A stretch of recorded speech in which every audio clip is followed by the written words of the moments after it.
Hi, Jimmy. How you Hey, going? I am good, actually. It's been a long day, but good. Great. Well, thank you for being here and for doing this interview with me. So we're going to start by we've got a doggo visitor. Hello. Yeah. Um, Hey, girl. gonna go on camera. Um, we're going to start. Do you want me to get rid of her? No, that's I can okay. lock her inside. Yeah, she's fine. Yeah. Going to start by asking you just to share a little bit about yourself. Like, what's your background? Where did you grow up? Mm. What was that like? And maybe a bit about what you're up to now. Ooh, how deep do you want me to go, and how long? However long you like. It's You know, your I floor. I feel like I have a pretty poor memory of my childhood. I don't know if that's because of my 4 years of college where I just drank too much, that kind of never stopped and has turned into like 14 years. But I grew up in Mackay, which is a 10-hour drive north of here in Brisbane. Okay. And yeah, I guess the main things from my childhood that I remember is that I was brought up in a heavily Catholic family. Well, my mum's side and all the aunties and uncles on that side super Catholic. Dad's side not so much. So I was going to church a lot. I remember that. Wow. Yeah, I know, right? What changed? I think it was high school where I decided it was all a bunch of rubbish. um, I guess subjective. But yeah, I don't know. What do you want to know? I guess I did the whole school thing as I guess I thought you were supposed to, and get good grades and study and all that sort of stuff, and doxed my high school, and was fairly consistently top of grade, which is it's funny to look back at now. Especially how meaningless that all kind of feels. It's like as soon as you get to uni, school doesn't matter, and as soon as you get a job, uni doesn't really matter. Yeah. So it's all kind of funny how that's how it comes together. When in school you're told that you've got to get good grades and whatever. But then, yeah, I went to uni actually, you know what? I went to uni as an engineer. I always knew I wanted to do electrical, and I liked mechanical, and I liked everything. I've always kind of been like that. I like too much stuff. And I was at the counsellor, and I said, I like mechanical and electrical and blah, blah, blah. And they said, you know what? There's this thing called mechatronics that is basically all the bits of engineering together. And I was like, no shit. So that's what I did. Info mechatronics was the course name. Wow.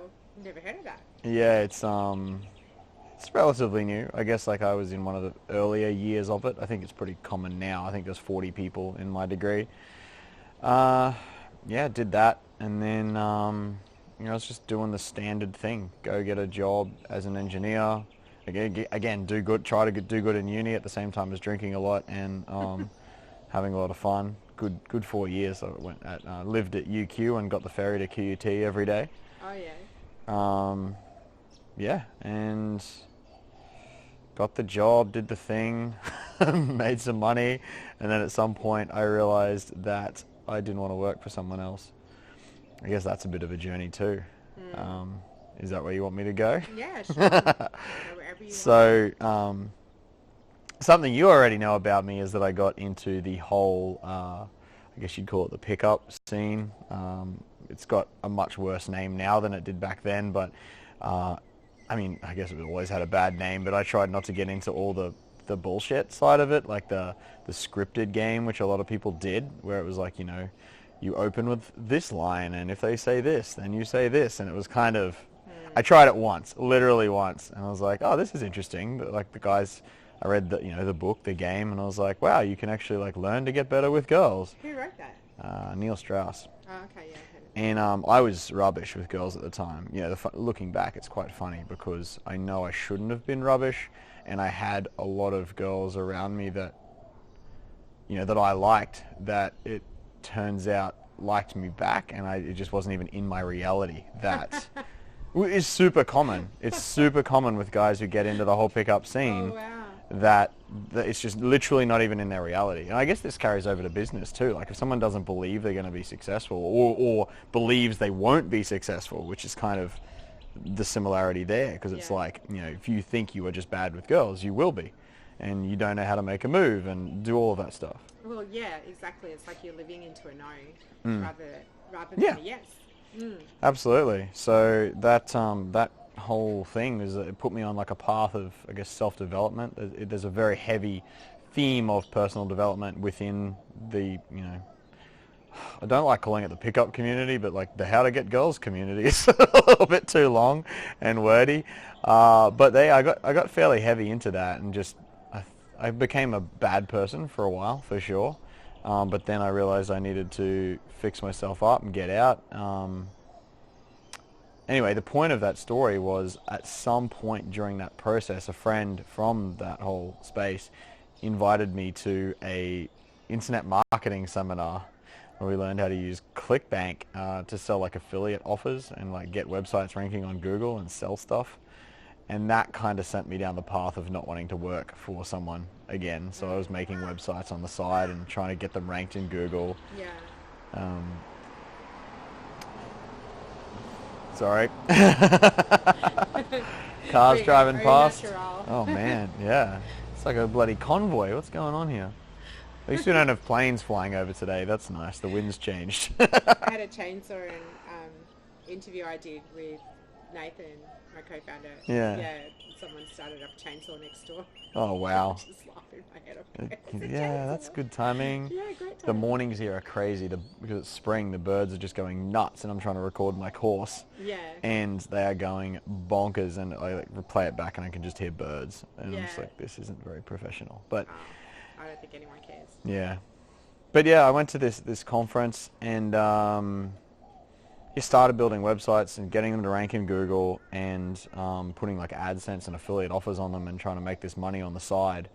And then eventually I met my co-founder was my boss at the time. I was telling him this process I was doing on the side at lunch every day. We'd go to lunch, and then he got into it, and then at some point we decided to make some software to sell to that industry. And that started our first business. We created a software product for SEOers. And that, I guess, that brings me to business life. Great. Do you want me to keep going until now? Or Sure. Yeah, I mean, since then it's fairly standard. I guess we made the software product, and then eventually we decided to build an agency and build websites for people. I got into digital marketing, that kind of stuff, because that's what we've been doing for years anyway, building websites for ourselves. Crap ones, but eventually we learned how to make good ones. And then we always loved software, so we built another software product based on a problem that our client had. That was in 2014, and we were able to sell that product in 2017 to a Silicon Valley-based investment firm, so that was nice. Yeah. And then now we're on our third software product, and we're slowly winding down the agency, and that pretty much brings us to where we are now. Yeah, fantastic. Wow, you've definitely had a very full work life as well as home life and dating life and everything else.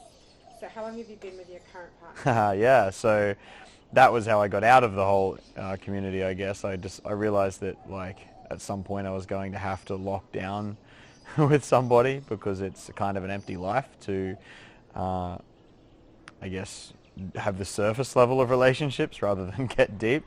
So yeah, I met Kate I don't know, but I know we had our 10-year anniversary in August. Wow. So whatever's 10 years plus 2 months ago. Wow, and you're getting married next year? Yes, in March, on March 14th, which is an interesting day if you Google it. We did not plan it, but I encourage you to go and Google March 14. Okay, I will. It's steak and blowjob day. Okay, awesome. It's a month after Valentine's Day. They made it like an unofficial thing. It's like the man version of Valentine's Day. So, right. Yeah. Okay. You can cut that out if you like. No way am I cutting that. That's gold. She told me. She actually messaged me on one day and was just like, Google March 14th. And I was like, no, this is our wedding anniversary forever. How awesome. Oh, that is hilarious. Wow. So you know what you're getting. Okay. Am I going red? I feel like I'm going red. Okay, so what is important to you and your life? Man, that is a hard question, because I guess it's kind of been a journey to find what is important, because I keep thinking things are important and realizing they're not. Say more about that. So, I don't know, I guess I don't really know what I want. Like, I've got a picture in my mind which is really just financial freedom, which equals time freedom to me. So I've got a figure in my head, and at that point there's nothing I really have to worry about. And it's a pretty modest goal, I would say. But then, I guess I keep taking up hobbies thinking like, oh, I really, like, I'm going to love this, I'm going to make this a big thing. And like drumming, for example, I've wanted to do that for a better part of a decade. And then I finally got a kit and I've been learning for a few years, and then it's kind of just faded out. So I think what is important is having a good circle of friends. That's the one that always stays true throughout everything. Like, I do a lot of travel. While I love travel, I'm definitely not as into it as I used to be. I think a lot of people use travel as like an escape from their real life, and I guess my theory is if you sort your real life out, then you don't need to do that escaping. Oh yeah, that is really true. That is really, really true. Especially of full-time workers, like it seems like everything is in a lot of people, and that have full-time jobs kind of think that like everything is about that next trip. Like, they get home from one trip and they're just dreaming about their next one, whereas I don't know, I think if you sort your life out, travel's still great. I'm not like dissing travel. I just think a lot of people have a bad mindset around it. Yeah, well, it's like you live into your future.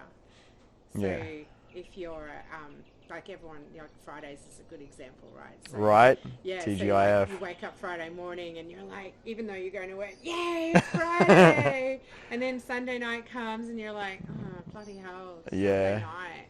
It's funny, I haven't escaped that yet in business life. Even though I get to, hang out with this puppy all day and do things. Like, I just got back from the gym and it's the middle of the day, and, I have this flexibility, but I still have that, like, yes, I'm not working, for the next couple of days. I'm going to go out and get drunk with my friends.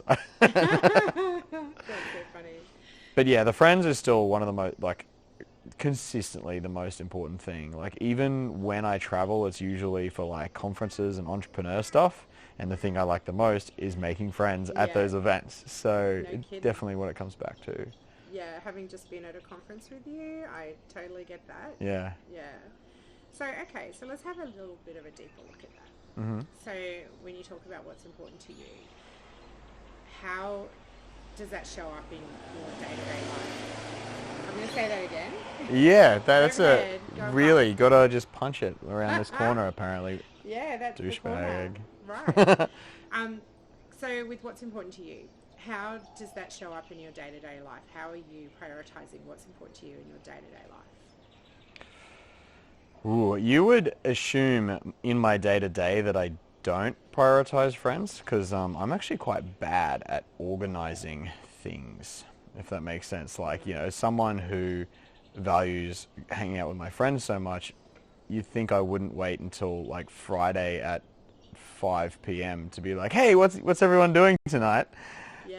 But that's kind of what I do. Yeah, I mean, I guess it's because I get so carried away with business stuff during the week that I just forget. I actually sometimes put in calendar events to like check in with people and find out what people are doing on Tuesday, so I can actually have something planned. Yeah. But honestly, I think that's what I'm doing with my business, is trying to set that up. This is the day-to-day stuff, is actually set that up so that I have more time to hang out with my friends and whatever. That's kind of the end goal. Yeah. But that's almost like what we were talking about before with like, it's like living in the future stuff. Yeah. So I need to spend more time now actually, spending that time trying to hang out with friends. But, it still comes together. I still spend a lot of the weekend hanging out with friends, and usually one or two nights. Both nights we'll go out somewhere, and then I'll find someone to do something with during the day as well. And it still comes together. Yeah. It's all just about chilling, man. Like, that's what I'm here to do, is just chill. Yeah. That's why kids scare me. Kids scare you, the idea of having kids. Yeah. Yeah, because you don't think you'll be able to chill. Pretty much, yeah. Mm. It's going to happen. Like, it's definitely going to have kids at some point, probably fairly soon. Doesn't mean it doesn't scare the shit out of me, though. Well, let's have a look. So what if you could create being chilled and having kids? They don't have to be mutually exclusive, do they? No, I don't think so. What Although, would you put in place to make that happen? well, it's funny because everyone that you talk to who's a parent seems to say that they came into it with good intentions and then it all just went to shit. You know, as someone who's not a parent, I don't feel qualified to say that's bullshit and you can definitely put something in place because, yeah, no, because I'm not a parent, so I can't really say that. But, you know, I see parents hanging, like breweries, for example. I'm massive into craft beer, as you know, and I feel like breweries are becoming, like they've noticed this and they're, like, all of them seem to have like an outdoor area where kids can hang out and like some of them are dog friendly and have like a dog area, and there's a lot of young families hanging out there on like Sunday afternoon. So I see that as something I will definitely be into. That's, yeah.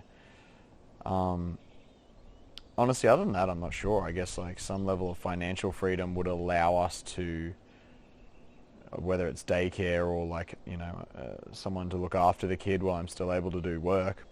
You know, maybe that, I'm not sure what it means yet, but I guess I'll work out the systems once I actually know what the schedule looks like with a kid, because I have no idea. Well, yeah, I mean, that's the thing with kids is no one's ever prepared to have kids. There's never a good time. Yeah. And we never know what we're doing. Yeah. And you just learn as you're doing it. I just don't want to be that guy that disappears. You know, they have a kid and they just vanish and you don't see them again. Yeah. Had enough friends that do that and it sucks. Yeah. Yeah, and I hear it's really important to you to maintain those connections in your life. Mm-hmm. Yeah, absolutely. Yeah, well, you can do that. I actually did think of like, it's kind of a dream of mine to be able to afford a house big enough that there's a big yard with like an extra house, like a granny flat or something that like friends can stay at with the cot and everything in it. But apparently parents don't want to do that. They don't want to stay in another house, I've heard. But maybe I'll just go to other people's houses and I'll be the one that does it.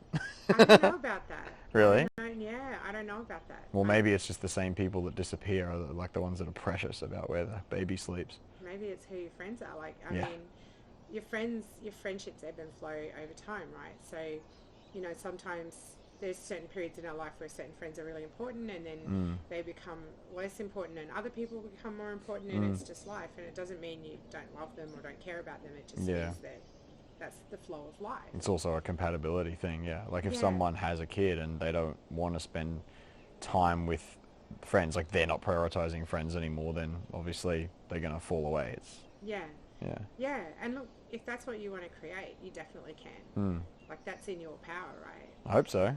Well, yeah, it is. Well, why wouldn't it be? Yeah, I just gotta find the right people, I guess, and we'll see. It's one of these things that you can't predict or plan. It's just when it happens, we'll work it out. Yeah. Well, you can create the environment for it, though. Yeah, for sure. But I mean, like, you need the friends that are going to be able to do that stuff with you, and that might mean your current friends might change because some might want to go out on every Saturday night or something, and I can't do that anymore. Yeah. But I'll try and get out on some Saturday nights. I don't know. Like. Yeah. Well, it's all about, I guess, maintaining a balance. Hey. Yeah. Yeah, and not like wearing yourself out in the process. Yeah. That wouldn't sort of fit with the whole I want to be chilled. Yeah. I want to be a chilled parent type scenario. Yeah. Hey. Yeah. Yeah. Yeah. Cool. All right. Awesome. So is there anything that's happened in your life, like any specific incident or event or any specific people in your life who have heavily influenced what's important to you?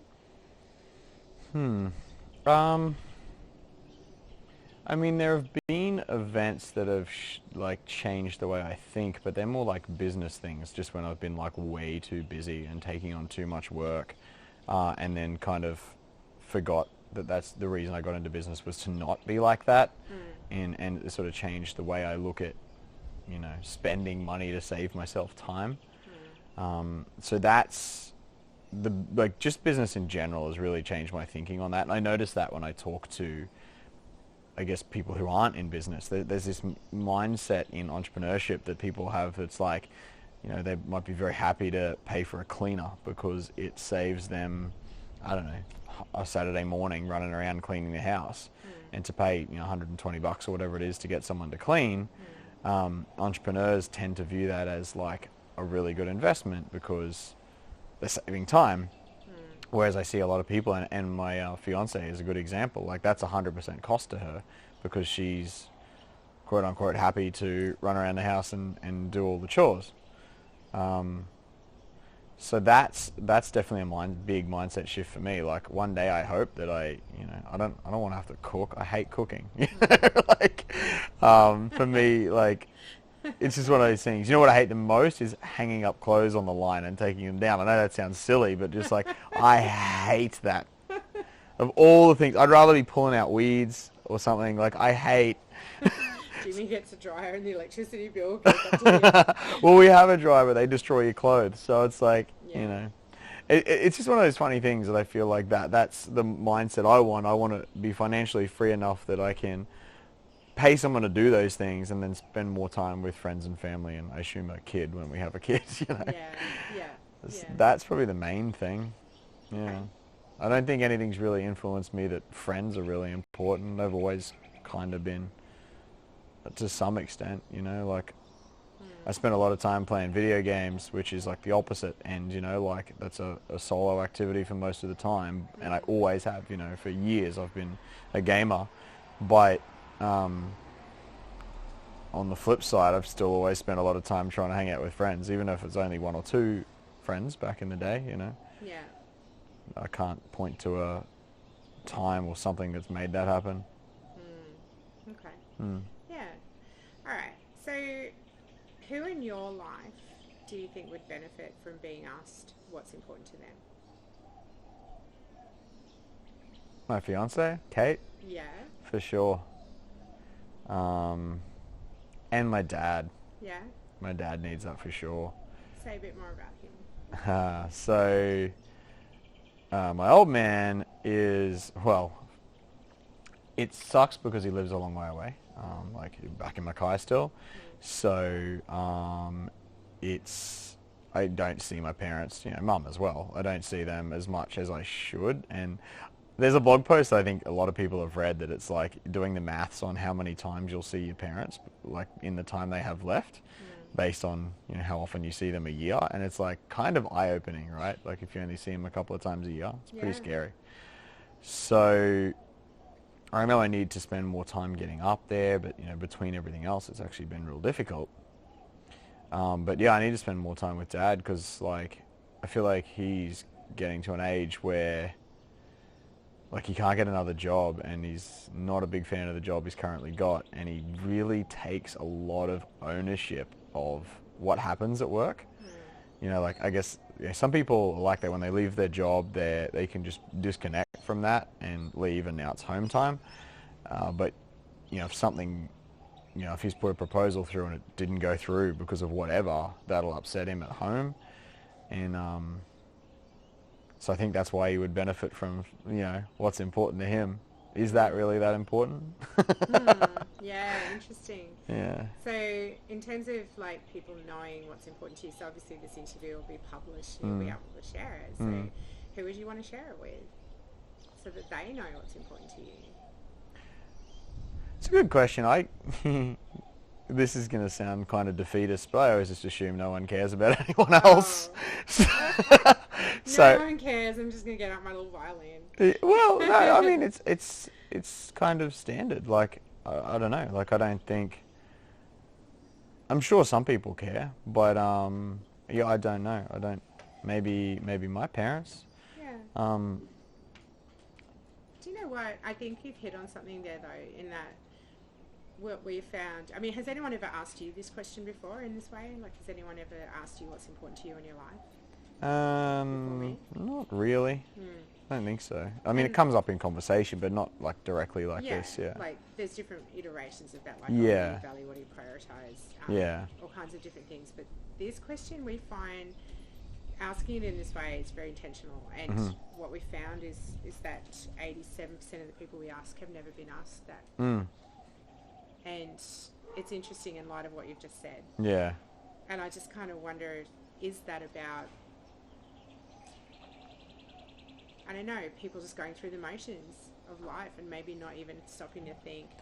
I think it's almost exactly what it is, because I definitely care about other people, but I don't ask the question because, you know, I'm too busy doing my own shit to stop and go, I wonder what that person's thinking right now. I actually kind of like doing that as an exercise, usually, like not actually talking to someone, but like almost like zooming out from, you know, me and thinking about like, oh, I wonder what that person on the other side of the road's thinking right now, because it kind of, and then like zooming out and realizing like how many people are around. I don't know if that's, it's just a weird thing I like doing. You realize like the scale of everything, and and there's just like I don't know. It's strange how we do that.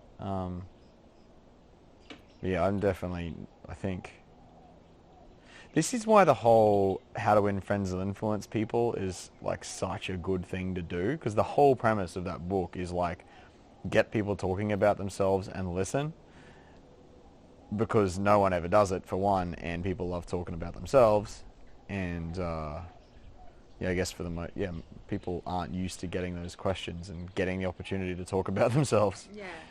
Yeah, well, I guess think about it from this perspective. If people in your life know what's important to you and you know what's important to them, you can support each other with what's important to you, and it connects you. Yeah, fair enough. She's important to me too, this little puppy girl. Saki. Yeah, she's cool. Adorable. Hello.